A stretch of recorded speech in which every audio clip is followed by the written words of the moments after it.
ജന്മം നൽകിയ മാതാപിതാക്കളെ കൊല്ലുന്നു. കഴിഞ്ഞ ദിവസം ഒരു ഡ്രഗ് അഡിക്റ്റ് പറഞ്ഞത്, ഞാൻ എന്റെ അമ്മയെ കൊന്നു. ആരാ അമ്മ? 10 മാസം ഗർഭാശയത്തിൽ വെച്ച് കഷ്ടപ്പാടുകളും ദുരിതങ്ങളും അനുഭവിച്ച് അവനെ പ്രസവിച്ച് കുഞ്ഞി കൈ വളരുന്നു, കാല് വളരുന്നു എന്ന് നോക്കി തൊട്ടിൽ കെട്ടി താരാട്ട് പാടി വളർത്തി ഇവൻ വലിയ ഉയരങ്ങളിലേക്ക് എത്താൻ 3 നേരവും പ്രാർത്ഥനയോടുകൂടി വീട്ടിൽ കാത്തിരിക്കുന്ന ഒരു അമ്മയെ മകൻ കൊല്ലുകയാണ്.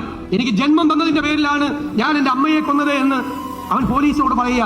എവിടെ എത്തി നിൽക്കുന്നു? അത്ര ഭയാനകമായ ഒരു സ്ഥിതിവിശേഷമുണ്ട്.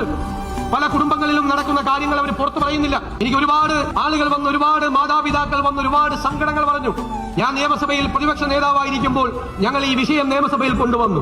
ഞാൻ നിറകണ്ണുകളോട് പറഞ്ഞു, എന്റെ അടുത്ത് വന്ന് ഈ അഡിക്സ് ഉള്ള വീടുകളിലെ മാതാപിതാക്കൾ, കുടുംബാംഗങ്ങൾ പറഞ്ഞ കാര്യം എനിക്ക് പുറത്തു പറയാൻ പറ്റില്ല. ആ കുടുംബങ്ങളിൽ അവരനുഭവിക്കുന്ന ദുഃഖം, അവരനുഭവിക്കുന്ന പീഡാനുഭവങ്ങൾ നമുക്ക് വിശേഷിപ്പിക്കാൻ കഴിയില്ല. കാരണം ഇവരെ നിയന്ത്രിക്കുന്നത് അവരല്ല, ഈ മയക്കുമരുന്നാണ്. നമുക്കൊരു പ്രതിജ്ഞ എടുക്കണ്ടേ?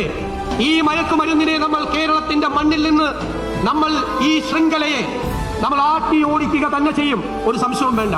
അത് ഈ നാടിന്റെ യുവത്വത്തിന് വേണ്ടി, ഈ നാട് മുഴുവൻ ഒറ്റക്കെട്ടായി എടുക്കുന്ന ഒരു തീരുമാനമാണ്.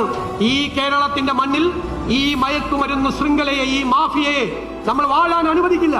നിങ്ങളുടെ മാതാപിതാക്കൾ നിങ്ങളെ കുറിച്ച് എത്രയോ വലിയ സ്വപ്നങ്ങളാണ് കാണുന്നത്.